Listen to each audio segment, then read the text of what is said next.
Hello student, आज की class में हम लोग पढ़ने वाले हैं जंतुओं में पोषण। ठीक है, जिसे इंग्लिश में कहा जाता है न्यूट्रिशन इन एनिमल्स। इसके पहले के 2 वीडियो में हम लोग पढ़ चुके हैं पौधों में पोषण, जो बिहार बोर्ड के लिए बहुत ही इम्पोर्टेंट था। चलिए आगे भी जो पढ़ाने वाले हैं ये सब इम्पोर्टेंट है बिहार बोर्ड के लिए। चलिए अब देखेंगे, इसमें हम लोग सबसे पहले अमीबा है, यानी एक कोशिकीय जीव होता है अमीबा। तो अमीबा के बारे में हम जानते हैं। तो देखिए यहाँ पर कह रहा है कि वैसा एक कोशिकीय जीव जिसका आकार अनिश्चित हो उसे अमीबा कहते हैं।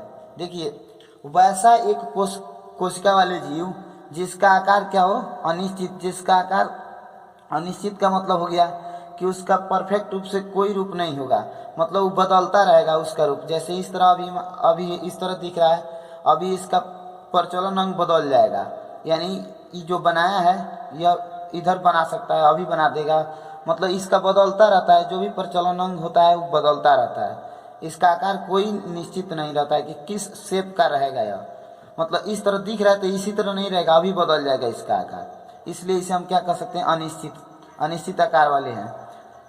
देखिए इसका आकार अनिश्चित होता है तथा यह एक प्राणी समपोषी जीव है। ठीक है, कैसा जीव है तो प्राणी समपोषी जीव। जैसे यहाँ पर दिया हुआ है अमीबा का यह केंद्रक है। ठीक है, यह अमीबा है। चलिए एग्जाम्पल में इसको देख लिए। अब हम जानेंगे कि अमीबा का प्रचलन अंग, यानी कुछ ऑब्जेक्टिव क्वेश्चन है उसको देख लेते हैं। चलिए अब ऑब्जेक्टिव क्वेश्चन देख लेते हैं। अमीबा का प्रचलन अंग कौन है? तो अमीबा का प्रचलन अंग कूटपाद होता है। ठीक है, क्या होता है तो कूटपाद क्या होता है? तो देखिए यहाँ पर अमीबा का चित्र दिख रहा है, तो अमीबा में जो सूंड जैसा दिखाई दे रहा है, सूंड जैसा, इसी को कूटपाद कहा जाता है। ठीक है, याद रखिएगा। कूटपाद क्या है तो यही जो सूंड जैसा ही बनाया है इसी को कूटपाद कहा जाता है। देखिए अमीबा किसकी सहायता से भोजन का अंतर्ग्रहण करता है? ठीक है, अमीबा मतलब किसके सहायता से? तो इसी कूटपाद की सहायता से। जो कूटपाद बना है इसी के माध्यम से भोजन को क्या करता है, अंदर की ओर ले लेता है, उसको अपने कब्जा में कर लेता है इस कूटपाद की सहायता से। चलिए अब देख लेते हैं। उसके बाद प्रश्न है भोजन रसधानी क्या है? ठीक है, तो भोजन रसधानी के बारे में जान लेते हैं।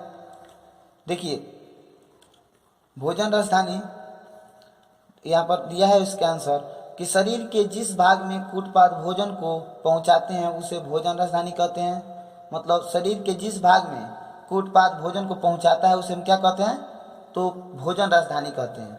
भोजन का पाचन भोजन रसधानी में ही होता है, यानी एंजाइम द्वारा होता है। यानी किस में होता है तो भोजन रसधानी में ही हो जाता है, एंजाइम के द्वारा। जो एंजाइम वह छोड़ता है उसी के द्वारा पाचन हो जाता है वो। अब देखिए पचा हुआ भोजन, देखिए यहाँ पर दिया हुआ है कि पचा हुआ भोजन रसधानी से निकलकर कोशिका द्रव में पहुँचता है। कहाँ पहुँचता है तो कोशिका द्रव में, और फिर वहाँ से संपूर्ण शरीर में भोजन का संचरण होता है। मतलब वहीं से संपूर्ण शरीर में भोजन को क्या कर देता है, भेज देता है, यानी संचरण होता है। तो देखिए यहाँ पर अमीबा में अपचे भोजन के निष्कासन के लिए विशेष अंग नहीं होता है। मतलब इसके भोजन का जब अपच होता है, मतलब जो पचता नहीं है भोजन, उसको निकालने के लिए इसके लिए विशेष अंग नहीं होता है। इसके शरीर के किसी सतह पर एक अस्थायी छिद्र होता है, यानी अस्थायी छिद्र का ही निर्माण करता है। ये जो अमीबा होता है ना, अस्थायी छिद्र का एक निर्माण करके उससे अपचा भोजन को बाहर निकाल देता है। ठीक है, क्या चीज़ से तो छिद्र बनाकर, छोटे छोटे छिद्र बनाकर उससे अपना अपचा भोजन बाहर निकाल देता है। मतलब यहाँ पर दिया है जिसे अपचा भोजन बाहर निकल जाता है, उसी तरह मतलब निकाल देता है वो। और निकलने के बाद फिर अपना हुआ अस्थायी जो होता है छिद्र जो होता है बंद कर लेता है। फिर देखिए यहाँ पर चित्र के अनुसार देख सकते हैं यहाँ पर। चलिए अब नेक्स्ट देखते हैं क्वेश्चन। देखिए अब यहाँ पर अमीबा में पोषण किन किन प्रक्रियाओं द्वारा पूर्ण होता है? मतलब किन किन प्रक्रियाओं द्वारा अमीबा में भोजन अमीबा में पोषण किन किन प्रक्रियाओं द्वारा पूर्ण होता है? तो देखिए आंसर है अमीबा में पोषण निम्नलिखित 3 प्रक्रियाओं द्वारा पूर्ण होता है। ठीक है, कितने प्रक्रियाओं द्वारा पूर्ण होता है? तो 3 प्रक्रियाओं द्वारा। पहला होता है अंतर्ग्रहण, मतलब भोजन को अंदर की ओर लेना, अंदर जाता है। उसके बाद क्या होता है? दूसरा नंबर में पाचन, उसका भोजन का पाचन करना उस भोजन का। फिर उसके बाद अपचा भोजन, यानी तीसरा नंबर में हो जाएगा अपचा भोजन बहिष्करण, मतलब बाहर निकाल देना। मतलब इस 3 प्रक्रियाओं द्वारा क्या होता है? अमीबा में पोषण पूर्ण होता है, पोषण की प्रक्रिया पूर्ण होता है। ठीक है, नेक्स्ट क्वेश्चन, अमीबा कहाँ पाया जाता है? तो अमीबा मृदु जल में पाया जाता है। कहाँ पाया जाता है? तो मृदु जल में। चलिए नेक्स्ट क्वेश्चन है, अमीबा का भोजन, फूड ऑफ अमीबा। ठीक है, फूड ऑफ अमीबा। तो देखिए अमीबा का भोजन क्या होता है? शैवाल के छोटे छोटे टुकड़े, या भोजन के रूप में क्या करते हैं? तो शैवाल के छोटे छोटे टुकड़े को लेते हैं, या जीवाणु या अन्य छोटे छोटे एक कोशिकीय जीव, माने इनसे भी छोटे छोटे कोशिकीय जीव, जिसे अपना भोजन के रूप में अंतर्ग्रहण, मतलब भोजन के रूप में उपयोग करते हैं।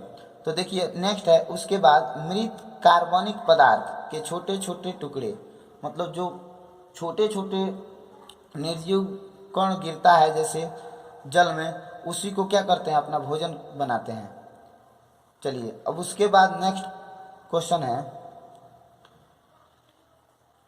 अमीबा अपने भोजन का अंतर्ग्रहण किस प्रकार करते हैं? यहाँ पर ध्यान दीजिए, अमीबा अपने भोजन का अंतर्ग्रहण किस प्रकार करते हैं? तो देखिए अमीबा अपने भोजन का अंतर्ग्रहण शरीर के सतह के किसी भी स्थान से कर सकते हैं।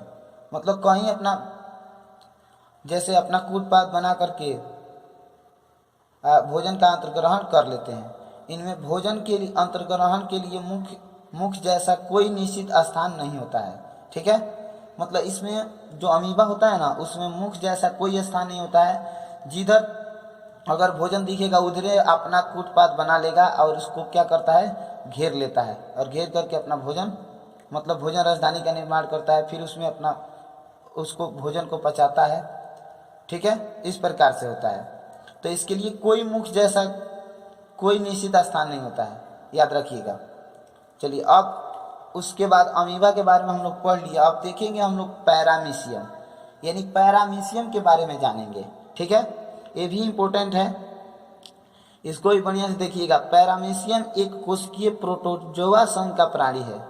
यह जो है प्रोटोजोआ संघ का प्राणी है, ये भी एक कोशिकीय जीव ही है। अमीबा की तरह यह भी, देखिए अमीबा की तरह यह भी मृदु जलीय होता है। ठीक है, यह भी क्या होता है? मृदु जलीय होता है। इसका आकार अनिश्चित होता है। इसका संपूर्ण शरीर सिलिया से ढका रहता है, जो इसका प्रचलन अंग होता है। देखिए सिलिया यहाँ पर चित्र में देख लीजिएगा, यहाँ पर बना है सिलिया चारों तरफ से। देखिए यहाँ पर अभी बताएंगे, इसको पहले पढ़ लीजिए, क्वेश्चन को देख लीजिए एक बार, एथी आंसर को। तो देखिए सिलिया से ढका रहता है, जो इसका प्रचलन अंग होता है। पैरामीशियम में भोजन का अंतर्ग्रहण कोशिका मुख के द्वारा होता है। इसमें मुख जैसा होता है, मुख होता है। ठीक है, इसमें मुख के द्वार होता है। तो यानी देखेंगे भोजन के अंतर्ग्रहण के लिए इसमें मुख जैसा द्वारा होता है। देखिए पैरामीशियम में भोजन का अंतर्ग्रहण कोशिका मुख द्वारा होता है। किसके द्वारा होता है? तो कोशिका मुख के द्वारा होता है। यहाँ ध्यान दीजिए, चित्र के माध्यम से समझते हैं इसको। देखिए यहाँ से यह जो है, यह इसका मुख है, और जो यह खींचा हुआ है लाइन डॉट डॉट करके, यह टोटल सिलिया है। इसी तरह वह उस पर भी रहता है। तो क्या चीज़ से ढका रहता है? तो सिलिया से। यही इसका प्रचलन अंग है। ठीक है, यह जो सिलिया है यही क्या है? प्रचलन अंग। देखिए यहाँ पर लिखा गया भी है सिलिया। यहाँ ध्यान दीजिए, क्या होता है? भोजन के कण। यह क्या है? भोजन के कण। उसके बाद कोशिका मुख, यह क्या होता है? कोशिका मुख। उसके बाद कोशिका मुख से क्या होता है? तो कोशिका मुख से कहाँ आता है? भोजन, भोजन राजधानी का निर्माण करता है। ठीक है, भोजन राजधानी का निर्माण करके इस तरह से फिर यहाँ पर बड़ा राजधानी निर्माण करता है। यहाँ पर कुछ भोजन पचा करके फिर यहाँ से यहाँ पर भेजता है। यहाँ पर कुछ मतलब बांट करके भेजता रहता है। यहाँ से फिर यहाँ आता है, फिर यहाँ से यहाँ, फिर इधर से क्या करता है? अपचय भोजन को क्या करता है? अपचय भोजन को फिर यहाँ पर राजधानी का निर्माण किया। फिर यहाँ पर अपशिष्ट भोजन को देखिए इस माध्यम से क्या करता है? बाहर निकाल दिया। अपशिष्ट पदार्थ का निष्कासन, यानी यहाँ से क्या करता है? तो अपशिष्ट पदार्थ का निष्कासन कर देता है, बाहर निकाल देता है। ठीक है, अगर इसमें अगर अच्छा से पिक्चर मतलब चित्र समझ में नहीं आया होगा तो आप लोग बुक में देख लीजिएगा। ठीक है, चलिए देखते हैं हम नेक्स्ट। देखिए यहाँ पर अब इसके लिए ऑब्जेक्टिव कुछ प्रश्न है। देखिए पैरामीशियम कैसी प्राणी है? तो पैरामीशियम एक कोशिकीय प्राणी है, मतलब जीव है। पैरामीशियम का आकार कैसा होता है? तो निश्चित होता है, यह मतलब निश्चित आकार का होता है। पैरामीशियम का शरीर किससे ढका होता है? तो सिलिया से ढका होता है। तो इसी तरह आप लोग सब्जेक्टिव पढ़ लिए तो ऑब्जेक्टिव याद हो जाएगा। चलिए अब नेक्स्ट देखते हैं। अब देखेंगे पैरामीशियम का प्रचलन अंगक कौन है? तो पैरामीशियम का प्रचलन अंगक सिलिया है। ठीक है, नेक्स्ट क्वेश्चन है पैरामीशियम भोजन का अंतर्ग्रहण शरीर के किस निश्चित स्थान से करता है? तो कोशिका मुख से करता है। ठीक है, मतलब कोशिका मुख होता है। चलिए आज के लिए इतना ही रहने दे रहे हैं, मिलेंगे फिर अगले वीडियो में। अगर यह वीडियो आपको पसंद आया होगा तो इस वीडियो को लाइक कीजिएगा, कमेंट कीजिएगा कि हमारा वीडियो आपको कैसा लगता है। ठीक है, अगर हमारा वीडियो अच्छा लगता हो, अगर मेरे वीडियो से आप अच्छे से तैयारी कर लेते हैं तो यह अपने दोस्त की भी पास शेयर कीजिएगा ताकि वो भी अच्छे से अपना बोर्ड की तैयारी करें। ठीक है, कमेंट जरूर कीजिएगा कि हमारा वीडियो कैसा आपको अच्छा लगता है कि खराब, बताइएगा ज़रूर। Thank you.